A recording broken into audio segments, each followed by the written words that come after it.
What is up, guys? Welcome back to another video. And in today's video we will do a layout update and go through the layout and show you what is new, what is different, and what is changing. So without further ado, let's get into the video. Okay, so we're going to slowly make our way down the layout and I'll show you what is changing and what is new.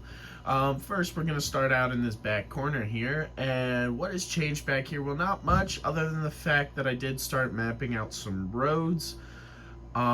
What I do is I paint the roads down first, so that gives me an idea of the roads where I want them to be, and then what I'll do is I do the little mixture that I learned from Eric's Trains, where it's glue and then woodland scenic cinders or whatever, and you mix it and it kind of gives you the texture of asphalt.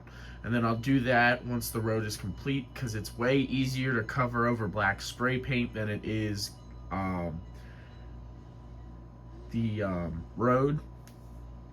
And then what I'll do then is I do plan on now, because I am getting a lot more locomotives this year than originally planned, I am going to go back to the original plan for the inside loop and put an 042 switch into a Y into a engine shed. The engine shed that I do plan on getting for this spot, which is just about where the JT Mega Steam smoke fluid is sitting, that is just about where the engine shed, it'll actually be the 3D printed Strasburg Railroad one that I see on eBay all the time. Since I'm a big Strasburg guy and I go up there a lot, I figured I'd bring a little bit of Strasburg onto the layout other than just the locomotives. So that's what's going to look there. That's kind of the future for this spot.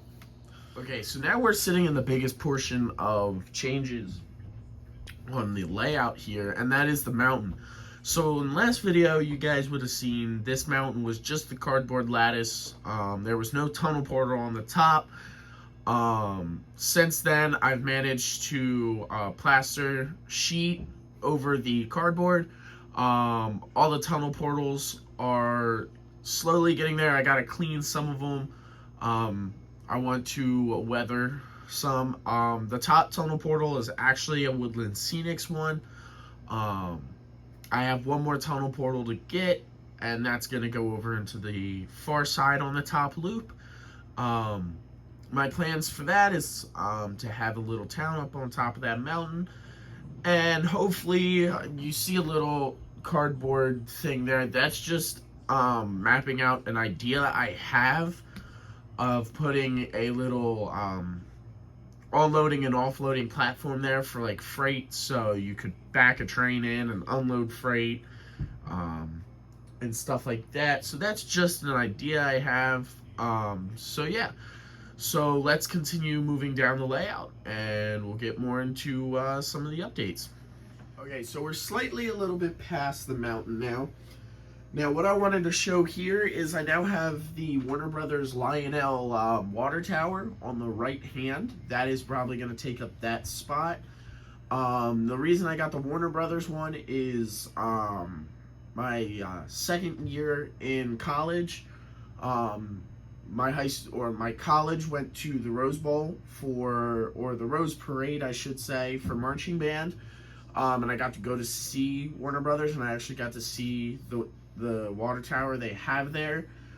So I wanted a little piece of that on the layout. And then on the left, if you guys remember the last video, that was just a piece of wood spanning across the two sides of the mountain faces. I actually now have a bridge. That is a work in progress. What it is it's two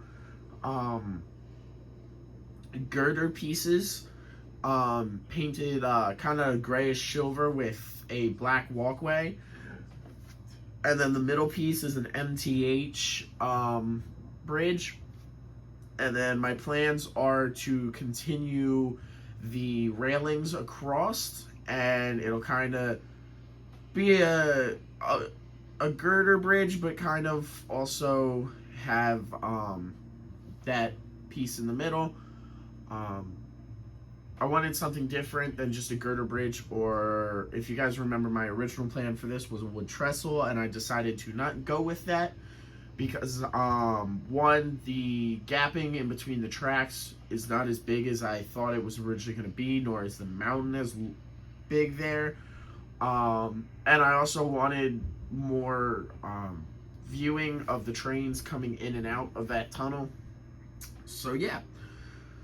So let's continue, and I'll show you what is new on the original section, kind of all that. So that is gonna probably end the video. Okay, so what is new? I finally got this hobby shop lit up. If you've seen in my last video, I did have this hobby shop, but it was not lit up because I was climbing through and putting boxes and wiring things up.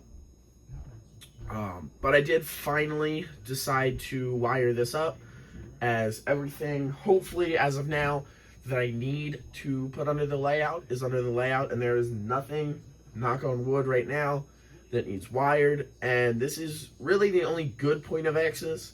I do have a small little area that I made when I was slightly shorter and younger to get under. So yeah. So let's go into probably the most interesting part of the video, which is the new arrivals. I got a few new locomotives and a few new rolling stocks, so without further ado, let's get into the video. Okay, so the first new arrival we have sitting here, this is actually not mine. I got this as a Christmas gift for my grandfather. It's a MTH Protosound 2 Rail King Mountain Type. He's big into the Pennsylvania Railroad. I am too, but I've branched off a little bit more. So I wanted to surprise him, and I got this for around $300. It was not a bad price. It works well, sounds great. I do have it already hooked up to my DCS system, into my WTIU. Although I don't run it much on that because I like him running it, and he doesn't really know how to work my system. So this track that is on is conventional, so I let him run it on the conventional loop. And that is just about the only conventional loop on this layout. I'm not too sure if I covered this in the last video, so I'm just going to cover it again. Most of you guys know, if you follow me on Instagram and are on Discord, you would have seen that I did finally, I've said for many years I wanted to get DCS all throughout this layout so I can run my MTH and Lionels together. Well, I now can do that. I have a WTIU from MTH. I got it a little bit before Christmas.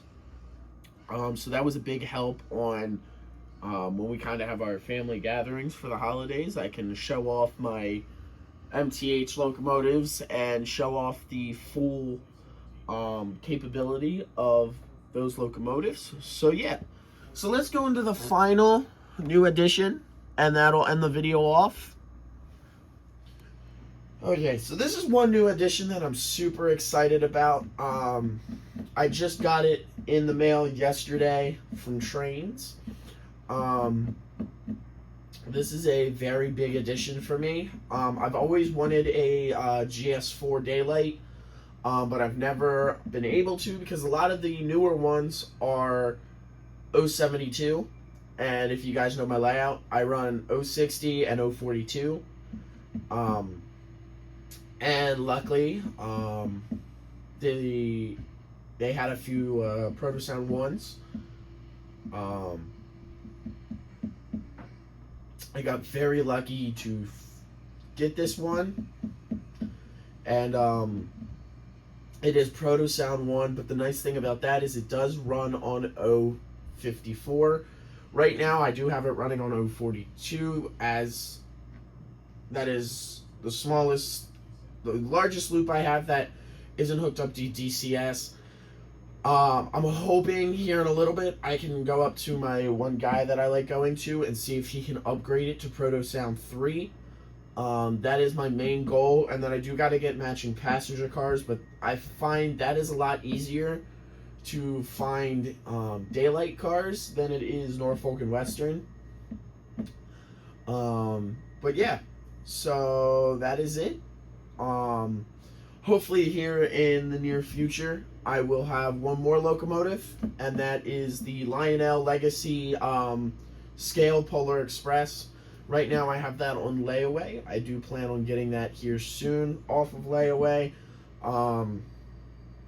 So yeah, and that is another reason I'm trying to get this new engine shed built or installed and the switches in, because that is 2 new locomotives that I have that I do not have space for right now, that I really do need space for. So yeah, so I hope you guys enjoyed this video. I'm gonna leave it off here. I know I talked a lot, but that is the whole point of a layout update. I'm gonna end it off here. If you guys like the video, feel free to leave a like. If you want to see more of my content, subscribe. And if you want to see every time I do post and get notified about it, turn on the notifications. And I will talk to you guys in the next video.